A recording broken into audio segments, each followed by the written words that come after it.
يلا بينا نعمل صوص السويت اند تشيلي.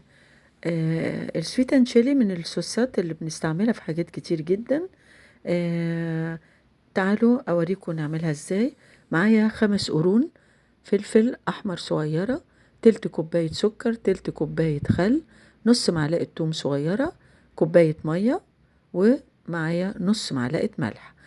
هجيب الفلفل بتاعي وبقطعه صغير بالشكل ده، وبعدين بحطه في المية وبغليه على النار 5 دقايق، بضربه في الخلاط وبرجعه تاني على النار.